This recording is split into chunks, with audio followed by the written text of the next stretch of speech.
I don't even know where to begin to express my disappointment, but yeah, I just recorded two videos. And at the end, I realized that my mic wasn't even plugged in. So, anyways, hello. How are you doing? I hope you're doing it super well. Welcome back to my slumber party. I received a request to do more of a soft spoken video, so I'm not really sure if I'm doing it right. Honestly, I've never tried it before. So I'm trying not to be too quiet, but still not too loud at the same time. So let's get into some reading, shall we? Man, my soul is still aching from the fact that my mic wasn't plugged in. Devastated. Soul crushing. Okay, I'm getting over it. I swear I'm getting over it. Alright. Miss Lumley's jaw quivers in a frightening way. This is puzzling because I've seen French people. There are lots of them up north, so he couldn't have conquered them all. As for maple leaves, they're the hardest part to draw on our red flag. Nobody ever gets them right. Miss Lumley brings newspaper clippings about the royal family and sticks them to the side blackboard. Some of them are old clippings and show Princess Elizabeth and Princess Margaret Rose in Girl Guide uniforms, making radio and other speeches during the Blitz. This is what we should be like, Miss Lumley implies. Steadfast, loyal, courageous, heroic.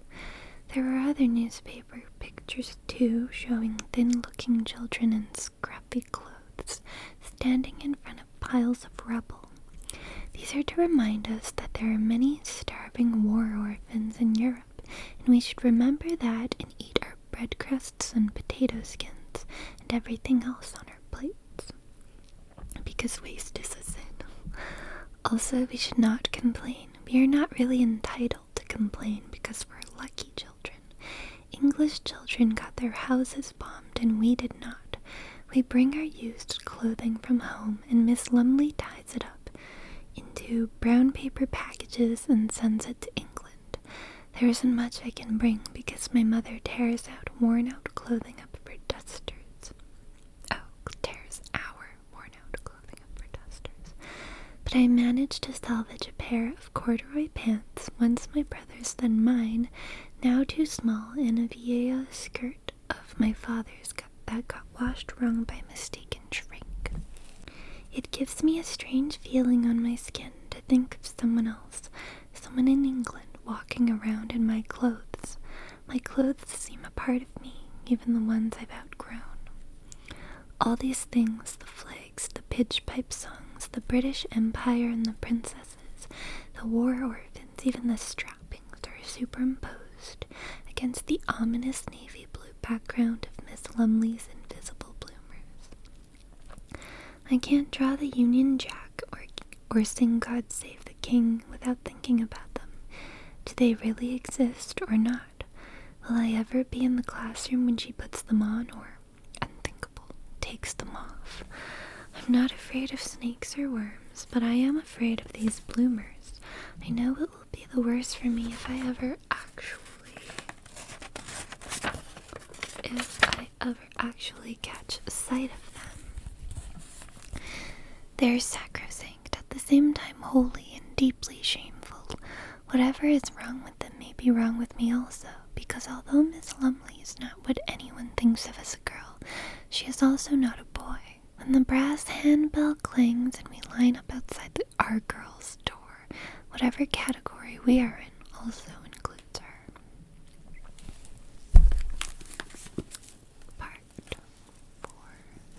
Part 4, Deadly Nightshade.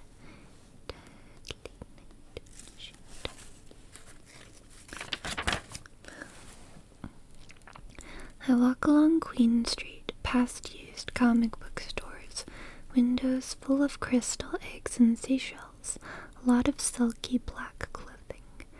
I wish I were back in Vancouver, in front of the fireplace with Ben, looking out over our harbor while the giant slugs munch away at the greenery in the back garden. Fireplaces, back gardens.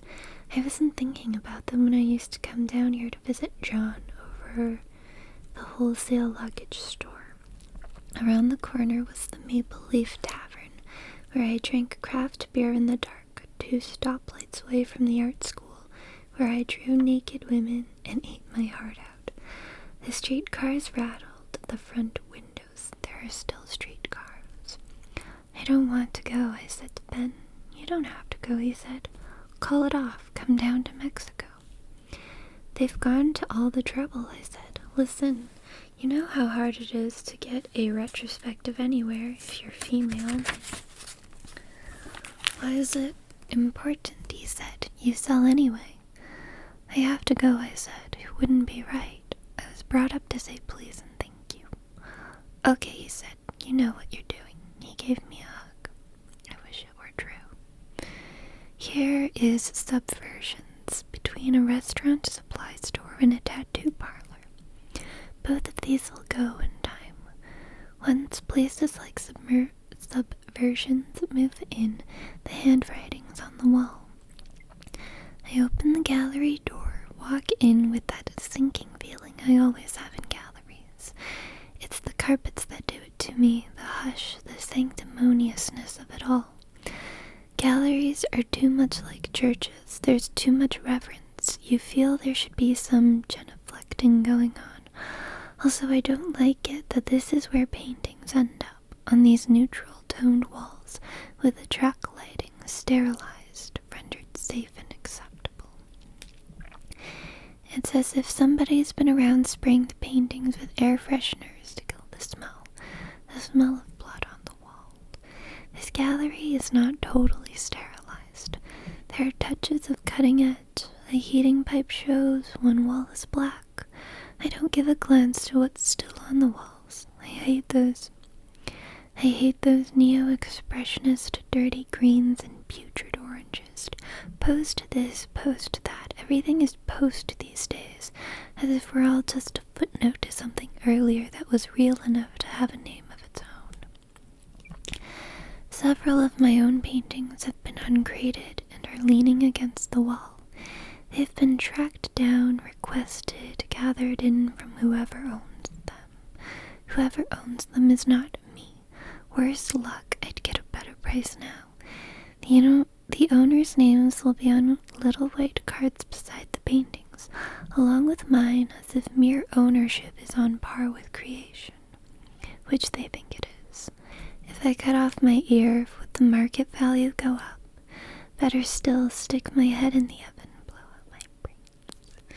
What rich art collectors like to buy, among other things, is a little vicarious craziness. Face Out is a piece I painted 20 years ago.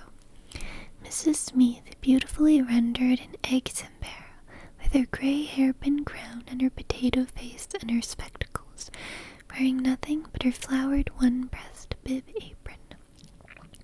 She's reclining on her maroon velvet sofa, rising to heaven, which is full of rubber plants, while a moon shaped like a doily floats in the sky.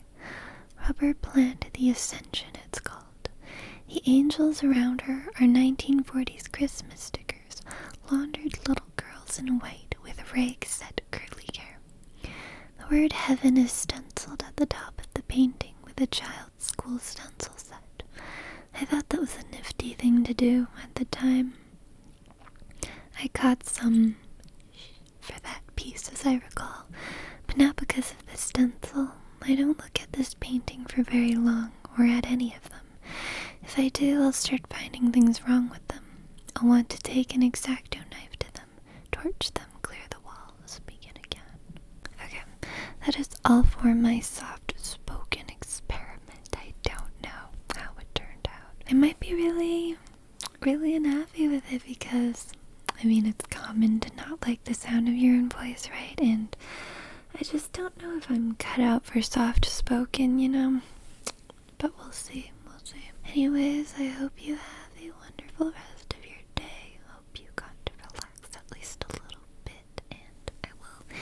see you at my next slumber party. Goodbye.